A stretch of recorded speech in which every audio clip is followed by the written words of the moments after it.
Бисмиллахир-рахманир-рахим. Енді әрине бұл қажылықтың қажылықты Пайғамбарымыз саллаллаху алейхи вассаламның айтқан хадисінен білеміз. Енді үлкен қажылықтың бұл қабыл болған қажылық, ол нәтижесі, мабрур қажылықтың нәтижесі ол тек қана жәннат деген. Біз енді Аллаға шүкір умра қажылығына келіп отырмыз. Умра қажылықтың өзінде, умра қажылықтында умра мен екінші умраның арасындағы бүкіл күнәлар кешіріледі деген Пайғамбарымыздың хадистері бар. Әрине бұл үлкен сауап. Пайғамбарымыздың айтқан хадистерінен білеміз.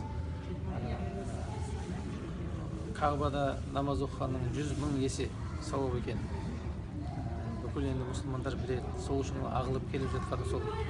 Тоқтамай бүкіл дүние жүзінен қай уақытта, қай мезгілде келсеңіз, осы Мекке мен Мәдинада адам толып жүрді. Оның барлығы негізі сол Пайғамбарымыздың бір айтқан сөзі. 100 000 есе деген.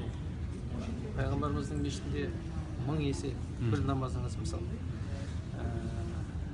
Енді ата-аналарына әрине болса өздері келіп енді ұлдары соны біліп, енді ата-аналары алып келу мәселесінде мысалы. Ата-анасы болса, соны құрметтеп, ең құрметтің үлкені сол деп ойлаймын да мен. Құрметтің үлкені сол ата-анасын осындай жерлерге алып келіп, одан бақыт жоқ деп ойлаймын. Басқа жаққа мынау Эмират болсын, басқа жаққа Түркия дейді жатады, басқа жерде жатады. Әртүрлі Сарыағаш дейді енді мысалы. Ақшаларды басқа жаққа құртып не қылып жатады да мысалы. Бірақ ол ата-анаға не керек?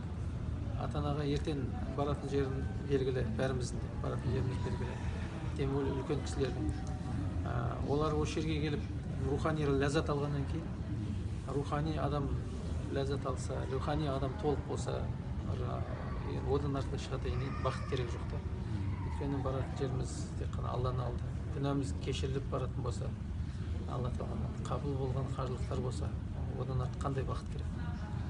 Сол үшін енді ойлаймын, ата-анасы барлар әрине ата-анасын алып келгені өте үлкен мен сауап деп ойлаймын да. Ал енді ата-анасы жоқтар өздері келетін болса, ата-анасына осындай умралар жасаса, мысалы Пайғамбарымыз айтқан хадисінен білеміз оған. Ол Пайғамбарымыз нелері бар ғой, жаңағы хадистерінде, егер ата-ананың қарыздары болатын болса, бере алмедің.